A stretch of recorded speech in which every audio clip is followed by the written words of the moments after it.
And we're live. Hello, everybody. I'm just getting ready. We're waiting for a few other folks to join.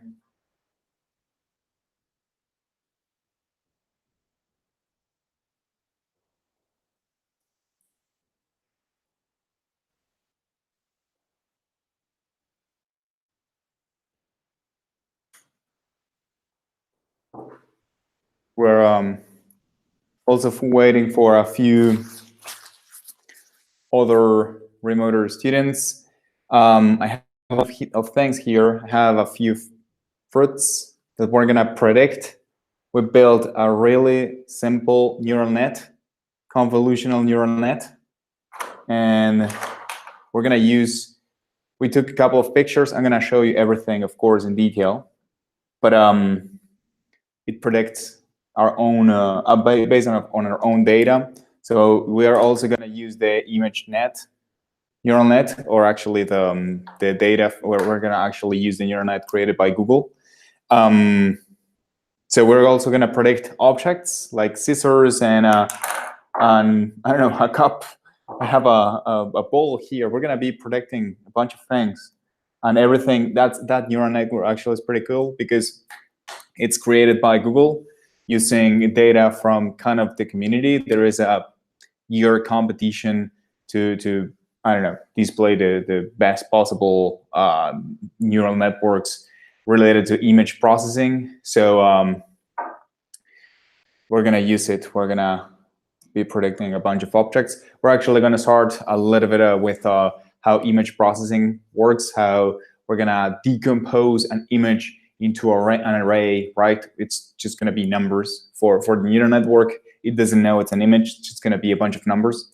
So we're going to decompose an image into these arrays, and then we're going to be predicting, again, our fruits and our objects. So we're going to keep an eye on the channel, right? The Slack channel. So I'm going to use the Slack channel. I don't know if you guys have joined already, but I'm gonna send the link. Give me 1 second. I'm gonna post the link. Where is it?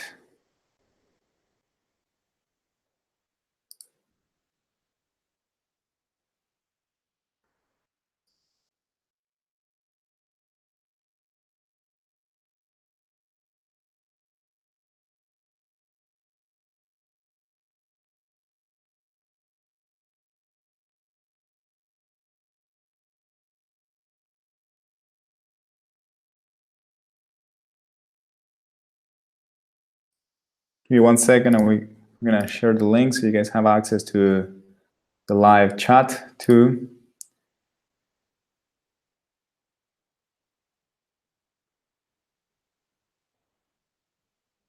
There you go. So hello. There you go. And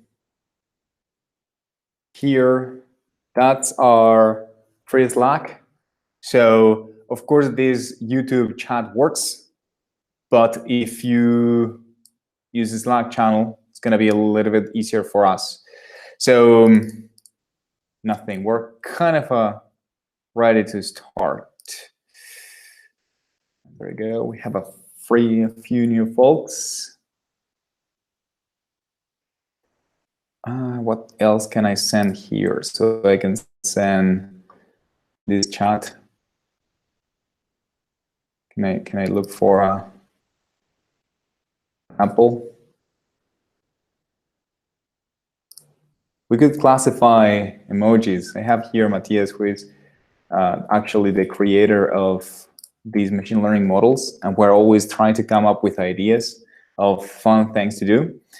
One interesting thing would be to classify different types of emojis. You know that, for example, Google Hangouts, Google has these creepy emojis. They are pretty awful. But Apple has their own, and Facebook has their own, and Twitter has their own. So the same emoji, right? We can write a quick neural net and classify the expressions of them. It would be kind of fun. All right, so let's get started. And for those that are just joining, Hello, we're pretty excited because we have built a couple of new interesting things. We will be showing you how image processing works with Python, and we're gonna show you how's that link between the raw image you're taking with your camera, with your cell phone, etc., how you're gonna fit it to a machine learning model. So we're gonna use a couple of different machine learning models. We're gonna use a really simple one, which has a great use case. I'm gonna show it in a second, where we'll be extracting dominant colors out of pictures. But that's going to be just the kind of the simplest unsupervised machine learning model that exists. That is the k-means model. It's a really simple machine learning model, and it's going to, again, help us extract colors. That's going to be the first step. The second step will be to start working with video, right? So I'm going to be using video in this same laptop, and we will be classifying objects live.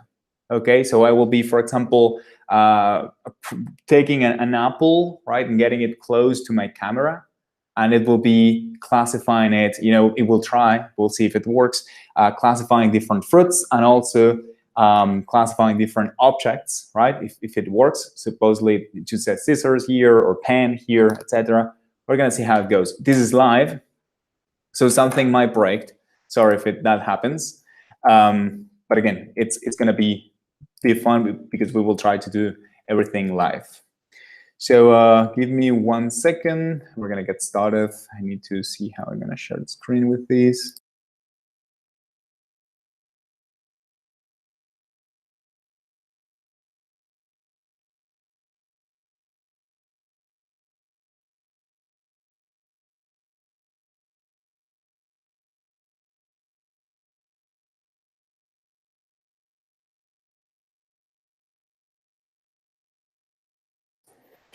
All right, so first things first, this code is all live and open source.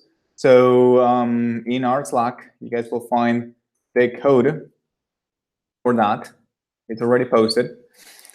And the idea is that we will be walking you through these notebooks. You will be able to reproduce them. You will be able to train them with your own objects. Okay, so for example, the fruit examples, I've trained them right here, right, with this background and all that. So if you try classifying images later, tomorrow, in your own home, maybe it doesn't work because I have just trained it with like 10 different pictures. But you can reproduce it. You can create your own images. You can, instead of using fruits, you can use other types of objects. You can add more classes. In this case, we've decided only to show 4 different classes. You can add more if you want, because again, it's just a demonstration. So you will be able to reproduce all this code. But of course, we're going to do a good walk through these steps. So let me actually get started. I'm going to share my screen. Hello, Tom. And Caleb, how are you guys? There you go. Caleb, Tom, you guys will be able to help me if you see that something is going wrong.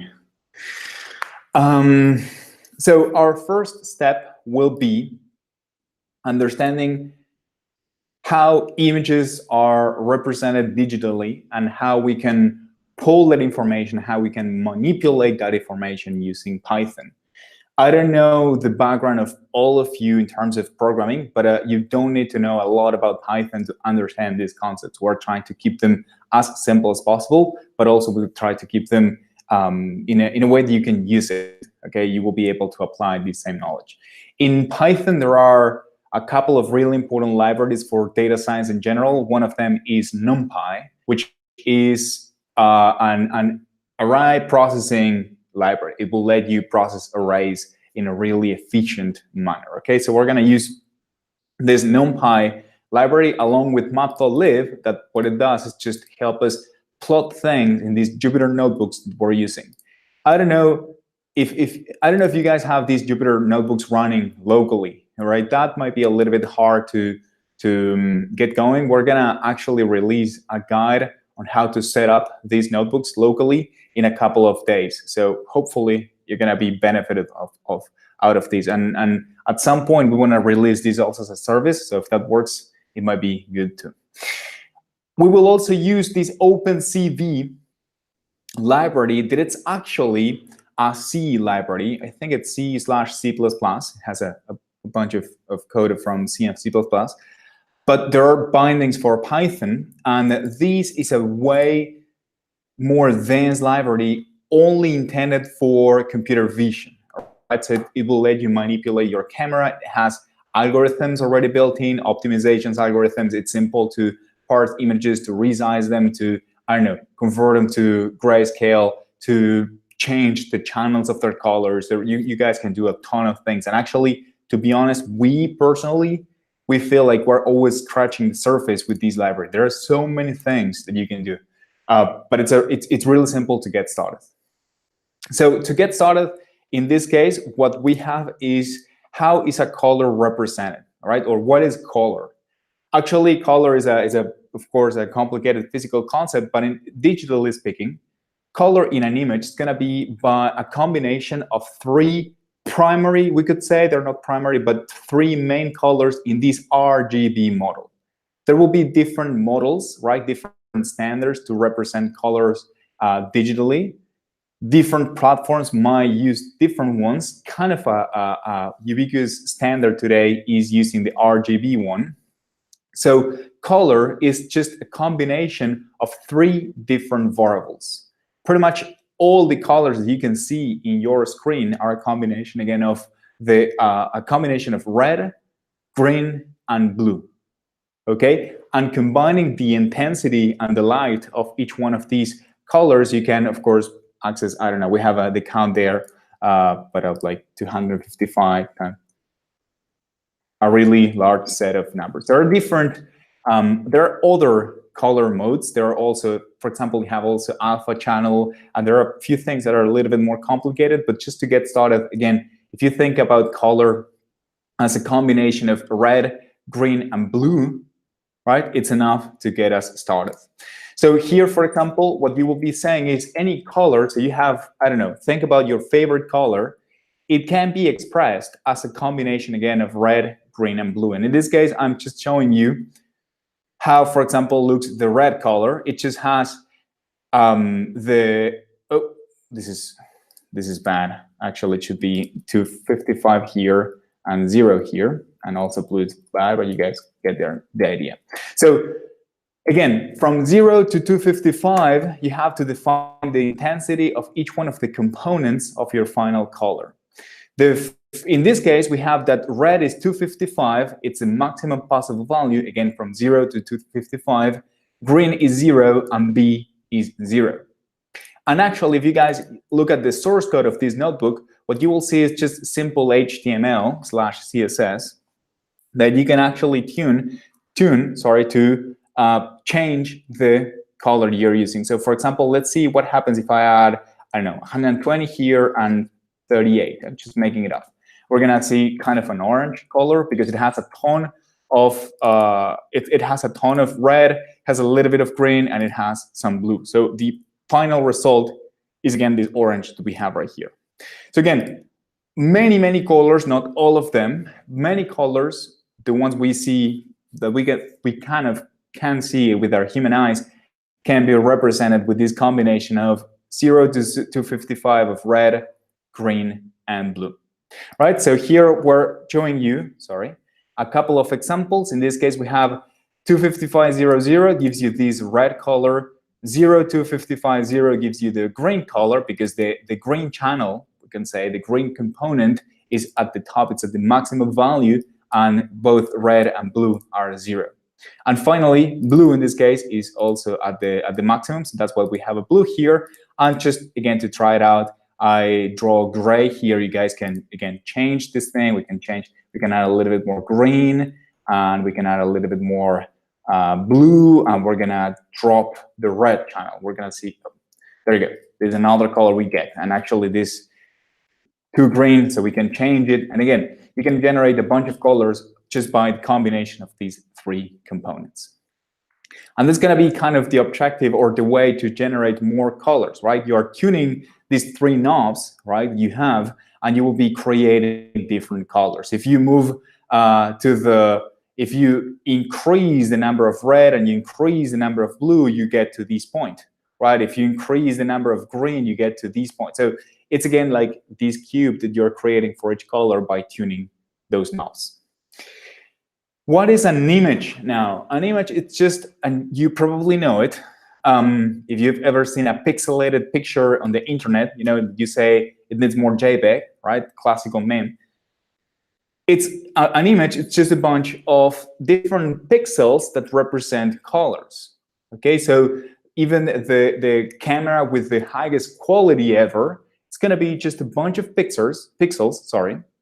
It's a digital image. It's gonna be a bunch of pixels representing color in each one of them. So in this case, this image, right here, it has white, it has a kind of brown or a dark yellow, it has white here, it has a lighted yellow right here. So by combining these colors, we get the final values represented in this image.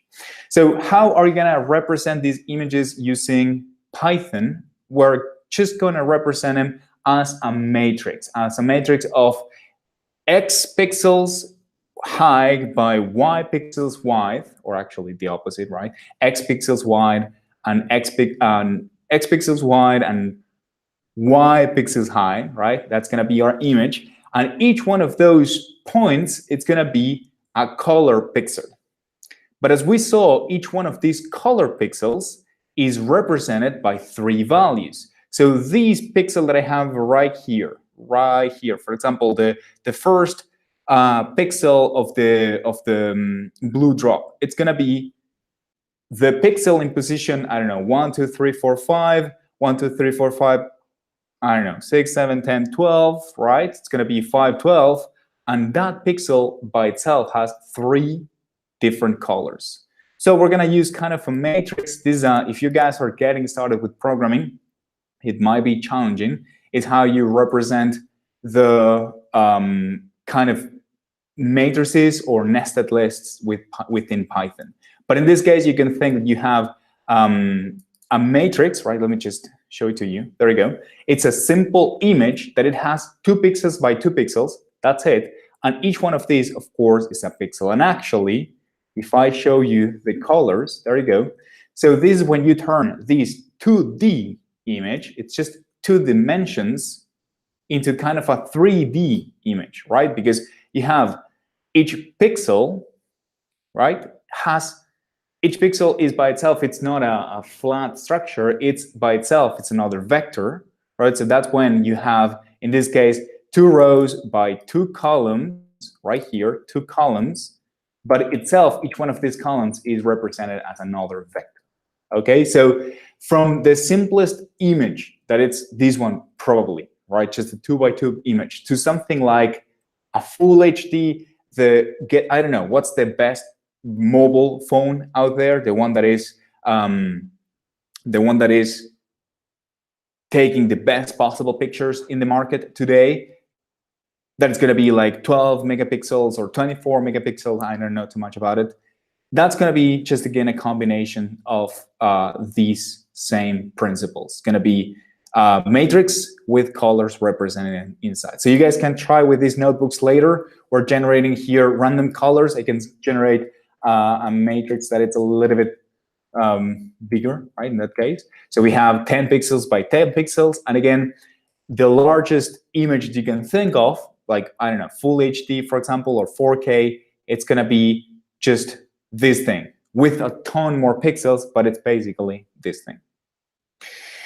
So what we will be doing now is start working with this OpenCV library, and I'm gonna show you a couple of things we can do. The first thing is that we're gonna use an image here that I actually have it. Where is it? You guys can see my file browser, right? This one, can you see Chewy here? Yes?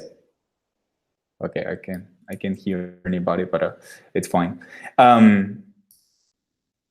This one, right? It's going to be red. I just read the Chuaka image, and it was read as a simple NumPy array. And actually, it's a NumPy array of, and I can show you guys here the information of this. Well, in this case, it's a little bit larger. I think we're, oh no, it's fine. 700 pixels by 393 and 3 dimensions, because these is going to be the color. This is going to be the interesting thing. Each pixel is represented by, again, 3 different components. And now I can show you this image, the one that I have just imported. But what you will see right here, and different from this image that I had, is that it's kind of inverted, right? And it's actually because by default, the OpenCV library, it's not using the RGB model. Remember, RGB, red, green, blue. It's actually using the BGR, which is blue, green, red, right? So it's a different model. It's by default, it's importing a different model. It's pretty simple to change that, of course. In that case, you just need to turn your image. You can transform the color, and you can say BGR to RGB, period. You show the image, and it's done.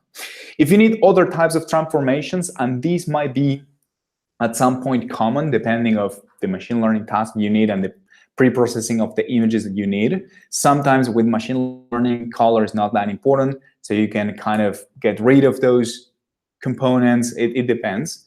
In this case, you turn it into a grayscale. It's extremely simple.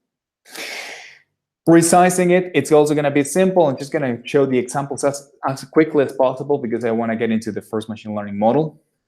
In this case, the resizing was kind of fixed, right? It wasn't dynamic. The image is 700 pixels by 300 pixels, or 350 or something. I just resized it to a different proportion, right? I'm not keeping the same aspect ratio. I'm just, hard coding 300 by 300, and of course that the image is I don't know, now it's deformed, right? That's not holding the same aspect ratio as before. So when you're rescaling or resizing images, sometimes it's important to keep that aspect ratio. For colors or simple objects, not that important, but if you're basing your machine learning model in the shape of something, for example, the shape of a face, then it's going to be important to keep a good aspect ratio, or actually to keep the aspect ratio of your image, okay? Cropping is also pretty simple. What you will try to do is kind of find the center of the image and crop from there, pretty much. And finally, we're showing you a little bit extra detail. This is not going to be really useful for machine learning, but so you can see how simple it is to work with the OpenCV library. And now we're going to get to the actually to the first machine learning model of the night, which is the color detection model. All right, so we're going to take an image and we're going to detect the dominant color. We say we're going to try to extract 5 colors out of the image. So to get started, I'm going to load the Scikit Learn library. It's a really good library for machine learning, especially for education. So when you're just getting started, the Scikit Learn library rocks. And we are going to use the k-means algorithm. It's a non-supervised machine learning algorithm. I don't know if you have this background, but in machine learning, you have supervised, you have unsupervised, and you have something in between that it's reinforcement learning. In this case, k-means is unsupervised, okay? And what k-means is going to do is you're going to give it a bunch of data, and it will try identifying groups by itself without you expressing anything about that data. The best possible example is a recommendation system. So for example, Netflix or Spotify. Netflix or Spotify, for example, has 1 million users, more than 1 million, but has a ton of users. And what it wants to do is kind of group those users by similar interests, right? Trying to find matches in terms of what the user likes so they can recommend things to each other. The way it's going to do that, Spotify is not going to analyze each user manually. Let's going to say, I don't know, this person likes this artist, and we're going to put it in this table, the rock table, and this other person likes blues, so we're going to put him in the blues bucket. because that would require a ton of human work. You have to see the artists that they like, and you have to classify those users manually, saying this person is listening to B.B. King all day, we're gonna put it in the blues bucket, and these guys are listening to Led Zeppelin all day, so we're gonna put it in the rock bucket, right? That's gonna take a lot of manual work. So the unsupervised learning mechanism, what it's gonna do is you're gonna just throw the users to the model, and the model is gonna figure out different groups out of that data. So it might, for example, it's gonna group me and someone else in the same group, and it's not gonna make any judgment. It's not gonna say, I grouped these guys because these two guys like blues. No, it's just gonna say, hey, these two users are really similar. They're in the same cluster. That's it. You can, of course, then do a little bit of analysis and say, okay, let's actually see what these users have in common. But the unsupervised learning method is gonna work by itself. It's just gonna find those groups by itself. So let's get started here. I'm loading Scikit Learn. I have a utility function that it's the RGB to hexadecimal. As you guys know, you can represent RGB to X. If you've ever worked with CSS of HTML, you know it already. And we're actually we're gonna define this machine learning model, which is extremely simple. The first thing we're gonna do is load the image.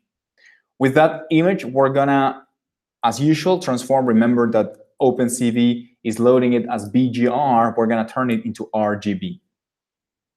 From then, we're gonna resize it, and this is a really important step. Remember that a picture or an image was this matrix of X pixels wide by Y pixels high times 3 for each one of the pixels colors. So if you guys don't resize your images when working with your machine learning models, it's gonna take a lot of time to train, all right? If you have a ton of processing power, you might decide not to resize them. That's great, because you are not losing any sort of information. But in this case, we are actually resizing them. Once we've resized and pretty much everything right here, everything here is done, what I'm gonna do is create a k-means Scikit Learn model. And this is pretty fun because out of these, let me just show it to you. I'm gonna run it again. We have the images kind of preloaded, right? So you guys can load these notebooks and run the examples. It might find different results, by the way. Let's see if it does. So if you keep an eye on one of these colors, it's gonna find a different result. Well, in this case, it didn't. There you go. So it has a different result because the clusters are created or they are initialized randomly. Okay, so you might find you will actually find different. Probably you will find different results. So the machine learning model, the one that it's extracting the colors out of this picture, is pretty simple, and it's only these two lines right here: creating the model and putting the and fitting and predicting. It's kind of a combined method. And in our machine learning classes, actually, we have a notebook in which we run our students through a bunch of machine learning methods, and they are all as simple as you see right here. It's creating the model with a given parameter. It's important to define how many, in this case, clusters we want, and then you're fitting it. When you fit it, you create the labels, you kind of extract those labels, and then we show this pie chart right here. So here what I could do is tune the K parameter. So instead of finding 6 different clusters, I might want to find, for example, 3 and see what it has. There you go. So these 3 are the clusters that it found. And here we can try K equals 3, 2. There you go. So this was the first machine learning model applied to images. And as you guys see, it's extremely simple. The machine learning model, sorry if I'm disappointing someone, just 2 lines, literally, and you have it working. This is actually, sorry, I have someone with a little bit of background noise. Ryan, can you mute your mic? Thank you. You can, of course, unmute it if you have any questions. Ryan, Tom, can you guys keep an eye on if you see questions, just in case? And let me know if there are. So, guys, as I was saying, the machine learning model is extremely simple. The power, the magic happens especially in the image processing part. Okay, reading the image, transforming it, resizing it, etc. Okay, everything else is fairly simple. We actually came up with this model by working with a friend company. They needed to classify clothes based on color, right? So when you're shopping, right, you can let your users filter something like greens or reds, or I want a blue shirt, right? You could manually tag each piece of clothing manually, or you can train a simple machine learning model. It's going to work for you.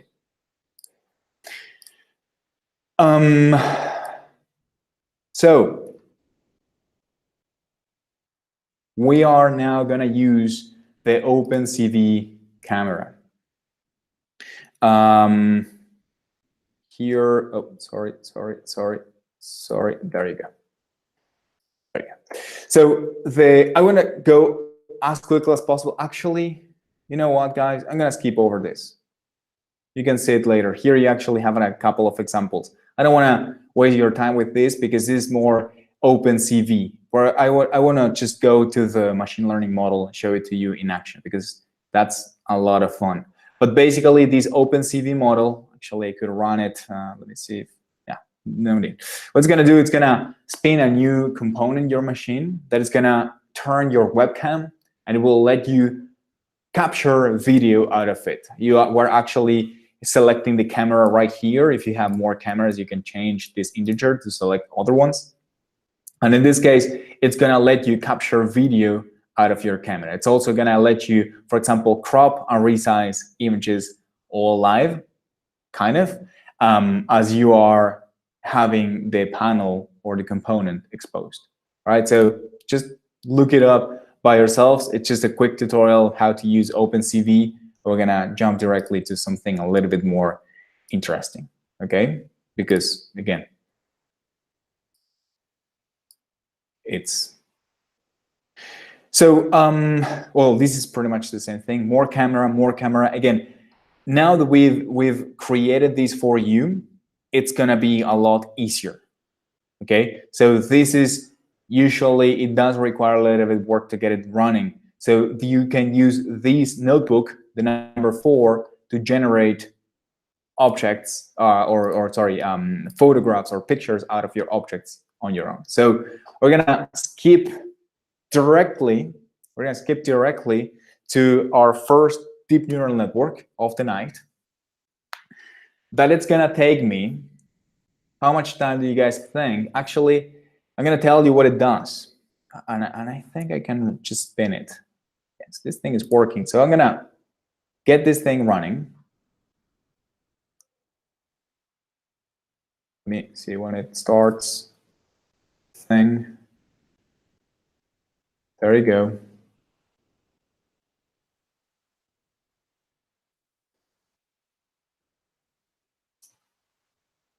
There you go. So this is the OpenCV camera. Can you guys see this? Yep. Thank you. So it seems like I'm a chihuahua. I don't know how fast you guys can get the updates of the camera, but I'm gonna start approaching with objects, and we're gonna see what it says. Okay, so I'm gonna approach with with a pair of scissors. I haven't tried scissors, so I don't know if it has it actually trained. Let's see. Not working. Letter opener. No, it probably doesn't have a scissor.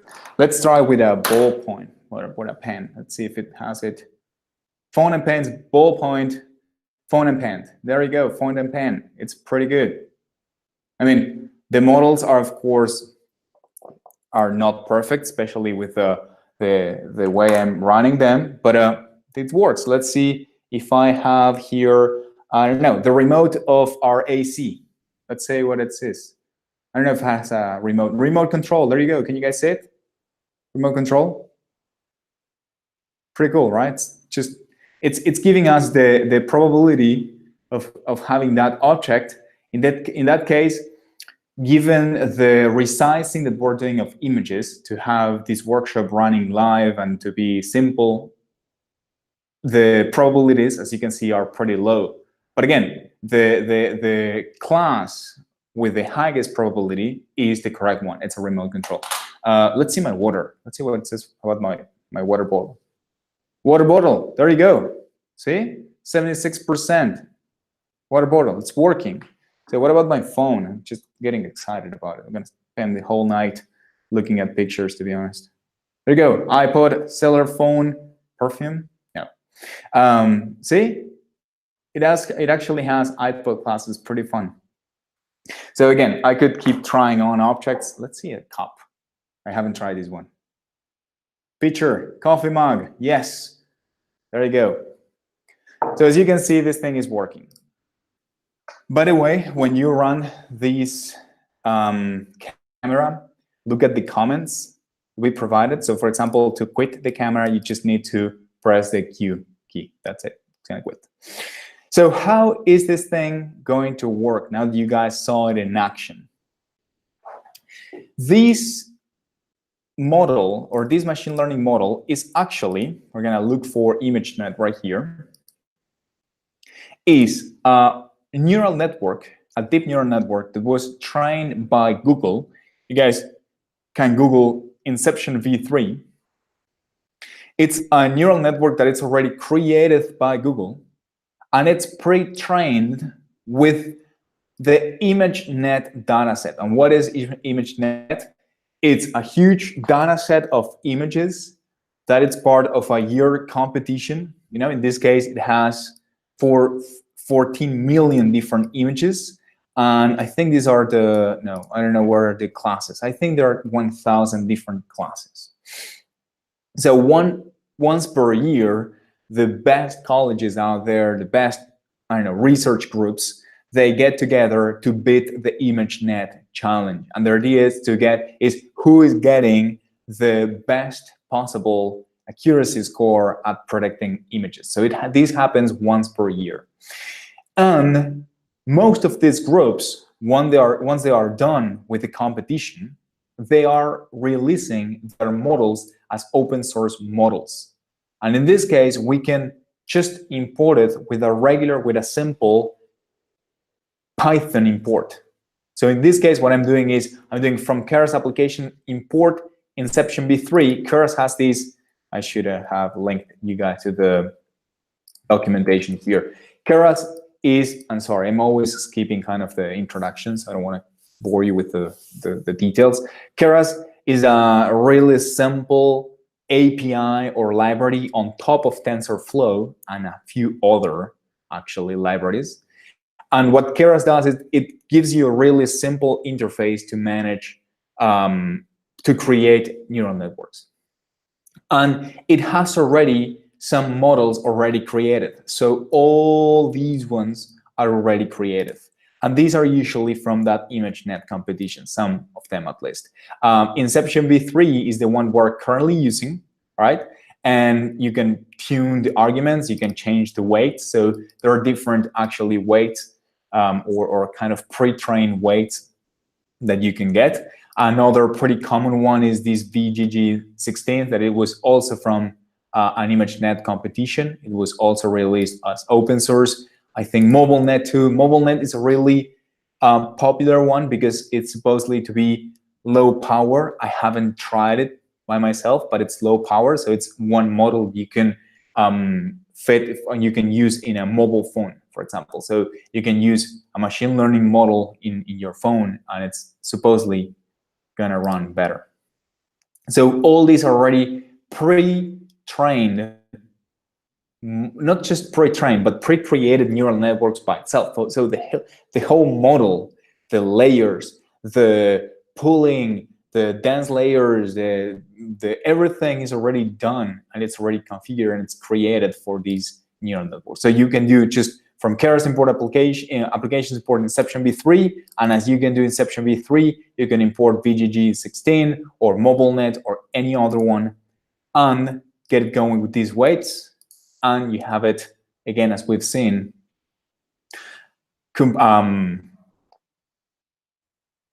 classifying and predicting images live. Okay, so in this case, I am pulling a cell phone image. This one was taken here in this office, and it's actually Matthias' phone. And as you can see, it has a pretty good accuracy score for cellular phone. Let's see what we have. What else we have here? Chewy. No, Chewy, it's not gonna recognize you. This one, we're gonna try the birds. I probably need to resize it. I'm gonna use data/1.jpg. There you go, it's working. Let's see what it says. It's 1. Yeah. There you go. Bee eater, Indian bunking. All right, it's doing its best, right? So these images are not probably the best possible ones. Again, we're using the models already. We're using not just the model created by these guys, we're also using the weights that they were trained with for these type of objects. So here in this ImageNet library, you have a limited set of 1,000 different objects. So if, I don't know, if as I was using scissors today, if there are no scissors in these data set, it's impossible for it to recognize it, to be honest. Any questions? Can you guys see any questions out there? Anything we should stop and take a look at? Actually, I can see right here. Oh, there we go. So we're good. We're doing good. All right.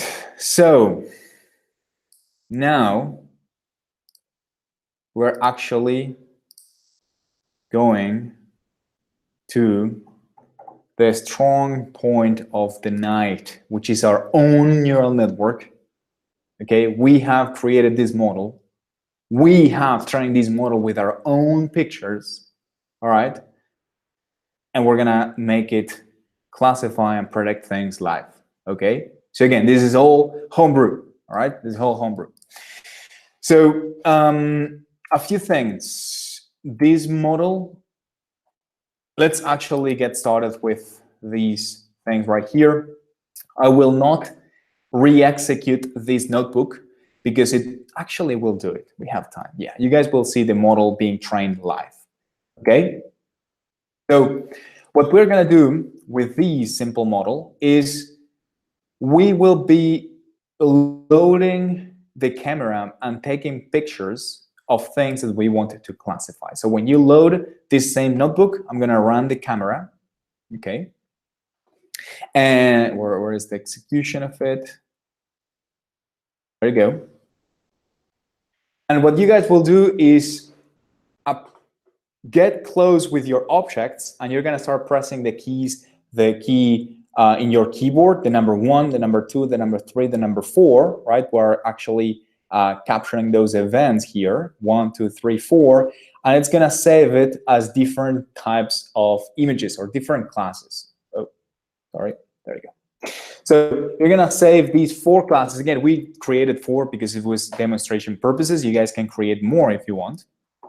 So it's going to create these 4 different classes, and it's going to store them all in your local directory. So right here in data, I have, for example, image type 1. Here, what we defined was banana was 1, red apple was 2, pear was 3, and green apple is 4. So here I have my banana pictures, right? I try to move it forward and backward and spin it a little bit, so trying to different shapes, or because this is going to be the data that's going to be used for the machine learning model, right, for the neural net. So more pictures right here of an apple. And as you can see, the pictures are not perfect. They're kind of pixelated. My hand is there. Sometimes my shoulder is there. So it's not perfect. It's going to work. And again, it's going to keep hair here. So it's going to, again, keep different pictures in different directories.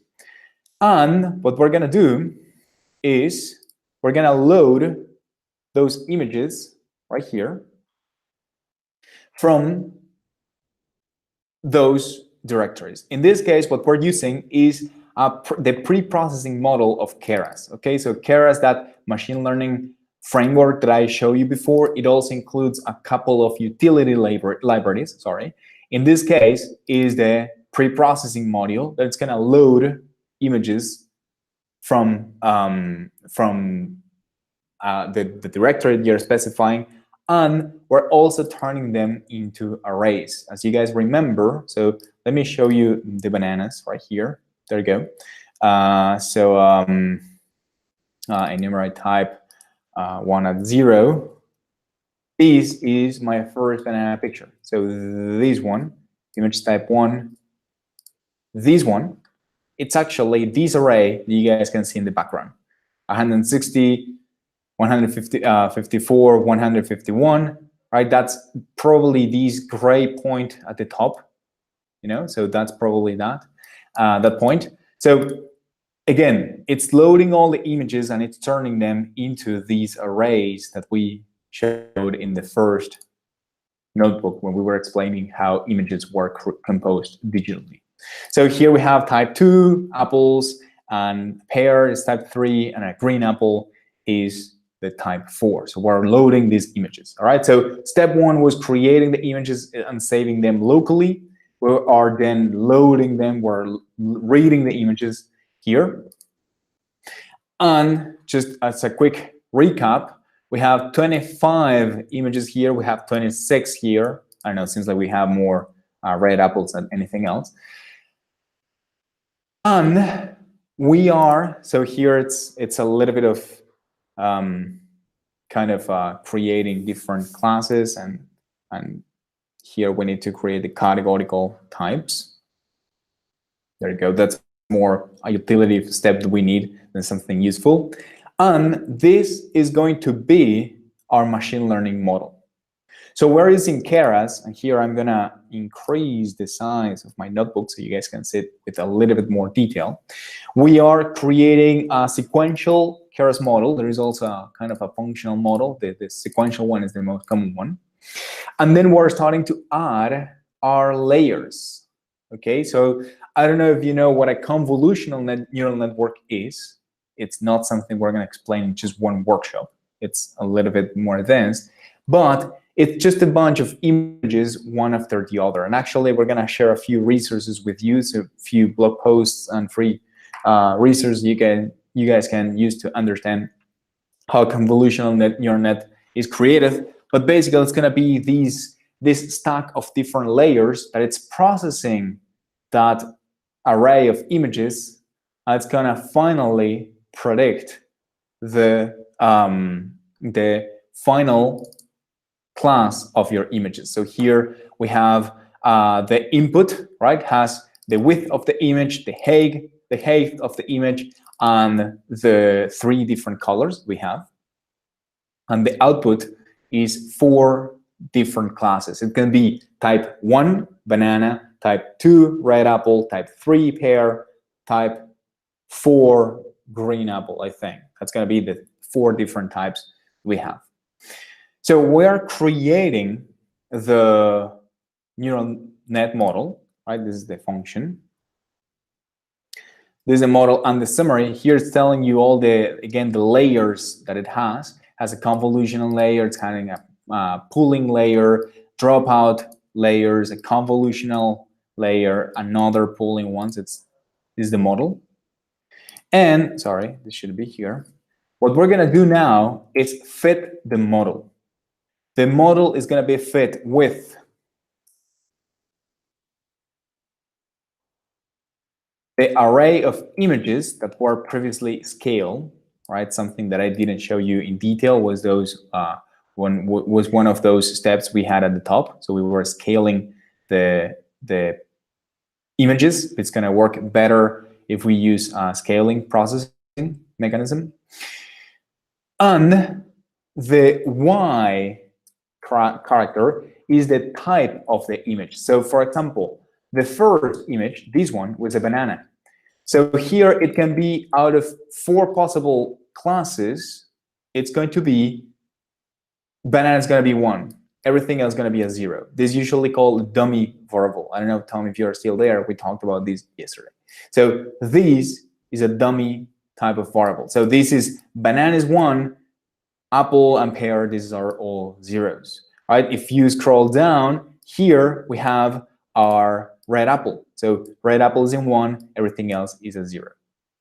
So we're gonna again feed our machine learning model the input, the array, and the different classes. And here we're training different epochs. Actually, I want to turn this thing into something smaller. 20.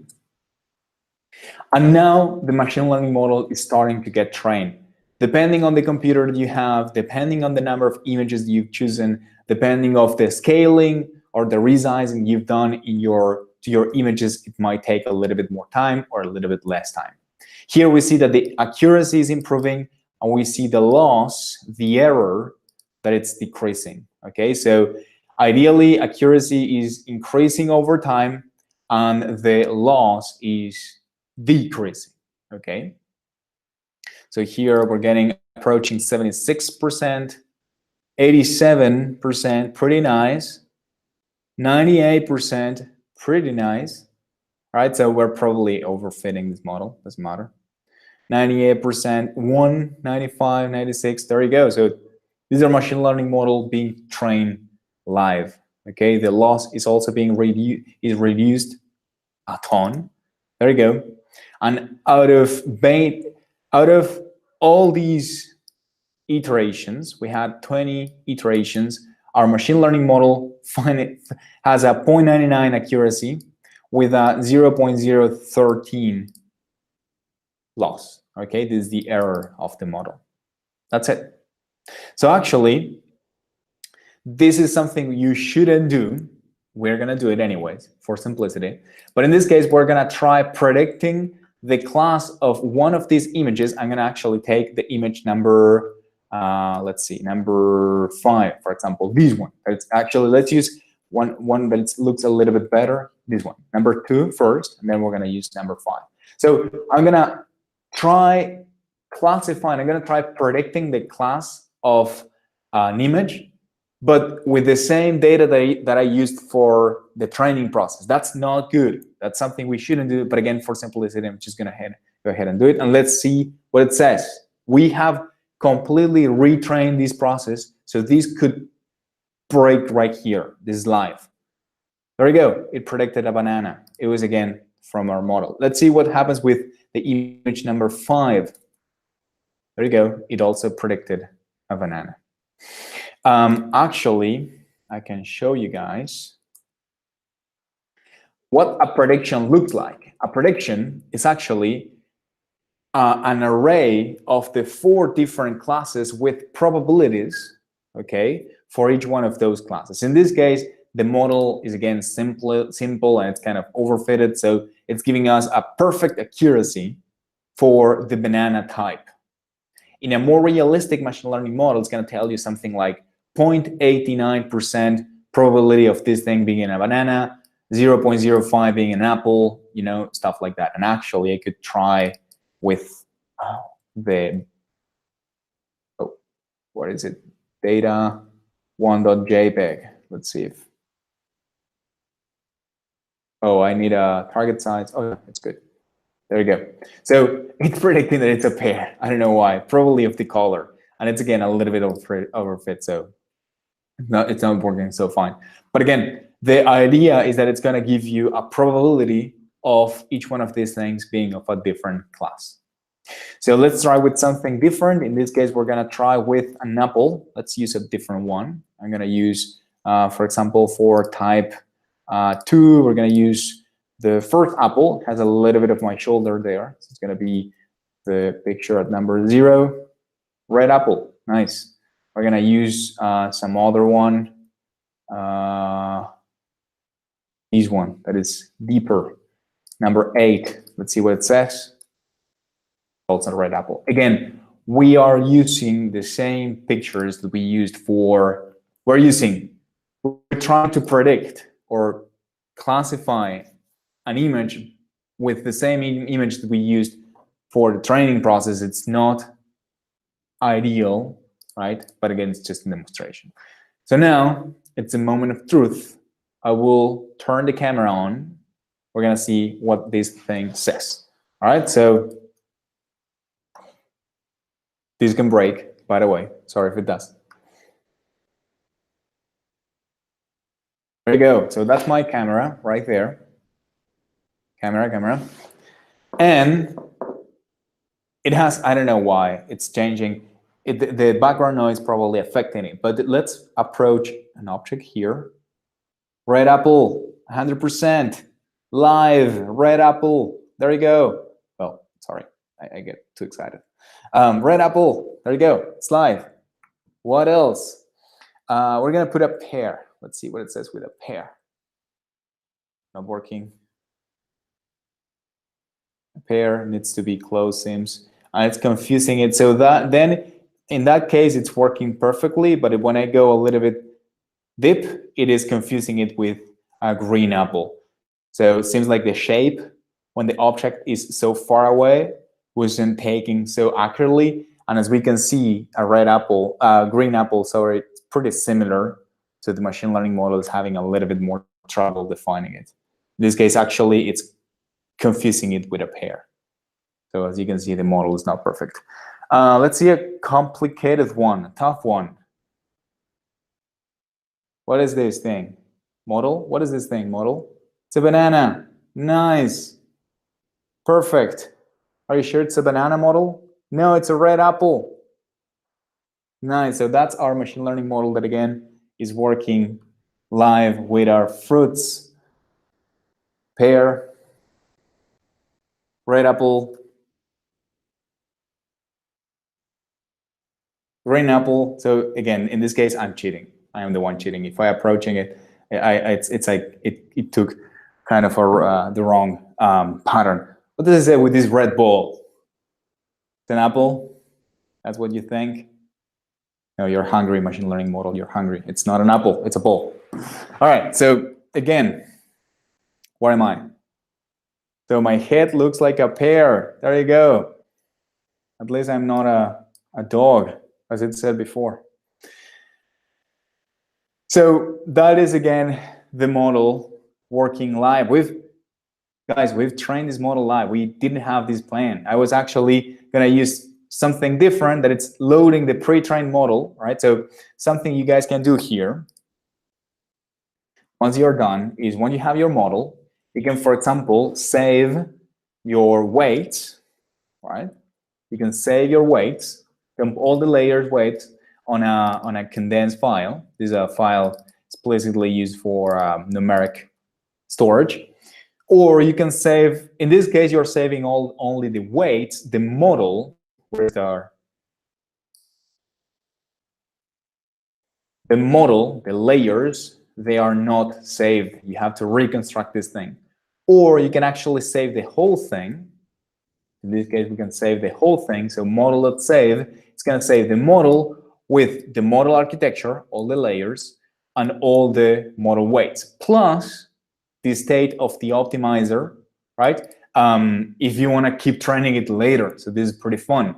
Okay, you can train, save, right? And make the training process in different stages, right? Or steps. So once you save your model, and my model right here is stored locally, it's right here, fruit CNN model. In this case, I have the weights also, in case we need to create it. Once you have the model, you can actually import it. The low model with .h5, the summary, it's pulled. So this is a different notebook, okay? This is pulled from my hard drive, just pulling the model. And you can spin, well, in this case, I have to do import. I'm missing a bunch of imports here, probably. And time, and it's working. No, np. Import pi adds np. There you go. Restarting the notebook.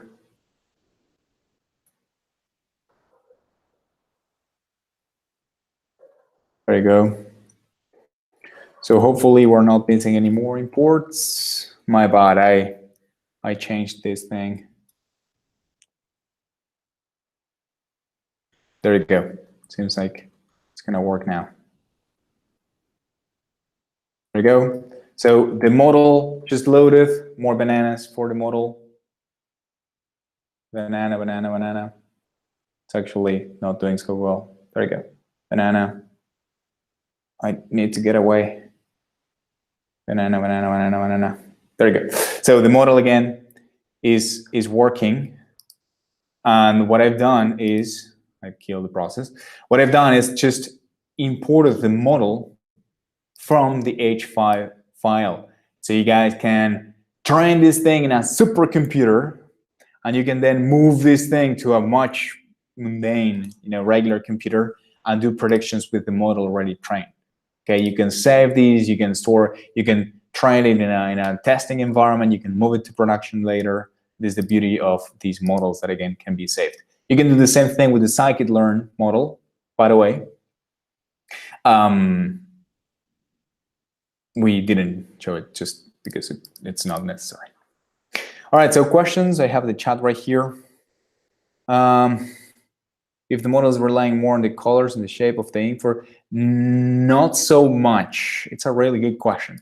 So what you guys will learn when you get into the convolutional neural net world is that actually there is a big difference between based on the different layers that a neural net model has. Usually the first couple of layers are used for what we call as feature extraction. Okay, so then is when the model is going to be kind of, first of all, the pre-processing of your pictures is really important. So you might have a model that relies on grayscale images. All right, so that's going to be a little bit more interesting in terms of shape, for example, because we're actually getting rid of the colors. So that's step one. Second one is, again, all these first couple of layers that you can actually look at the mobile net model. Where do we have Inception v3? We don't have mobile net, we have Inception v3. So this kernel was working.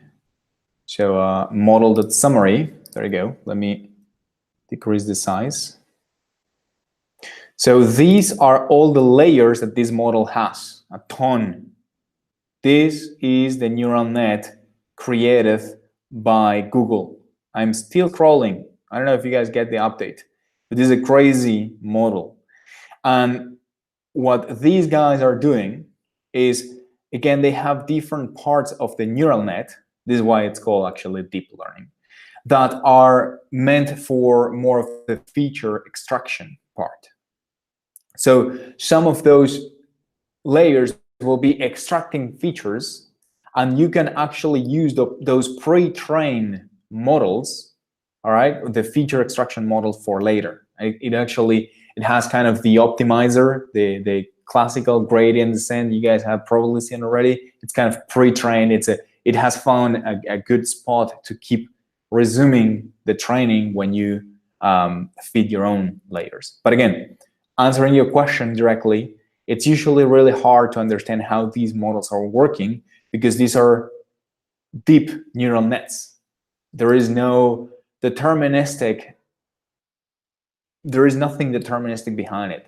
It's actually starting in a random point and it's optimizing from that place. So it's really hard to understand what they are doing. Usually, if you need a little bit more color, if you need a little bit more shape related, or the distance to the camera to the object, stuff like that, you will need a little bit more pre-processing.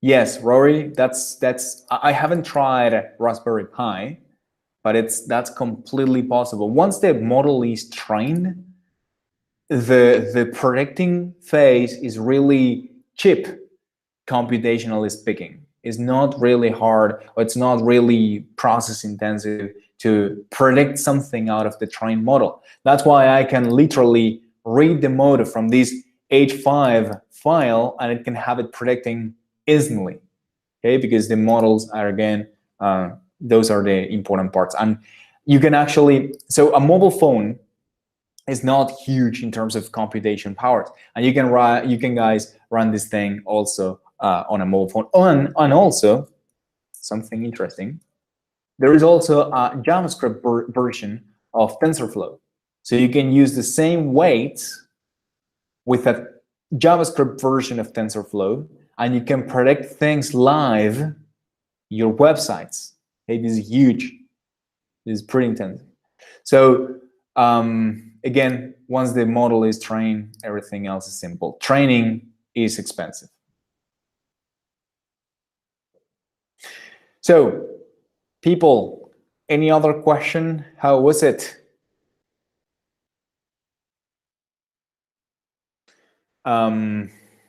We know that the whole thing of, I'm actually gonna stop sharing the screen and turn my camera. There you go. So we know that the whole neural net part is a little bit challenging, and it's hard to understand, to be honest. Myself, I am scratching the surface and understand the internals, everything, but get to the point to, for example, what Inception V3 is doing behind the scenes. It's really complicated. I mean, there is a lab at Google, you know, really smart PhD people working on these models. So what we want to say here is that you can get this thing going. You can use these models right now. There is not a lot to learn, to kind of, it's like, don't try. Usually our students are coming to us saying, I need to know linear algebra for this thing. You don't need to. It's fine if you know, because you can get into the details, but you can get started today with real applications. You can keep moving forward, you know, with your learning later without spending 2 years with really abstract concepts, without doing any real applications out of, extracting any real applications out of that knowledge. So you can get started right now, okay? You can just pull the Keras package, pull Jupyter Notebook. Please tell us, we're gonna send a quick survey later. Please tell us if you have those notebooks running, if it's complicated to get them running, etc.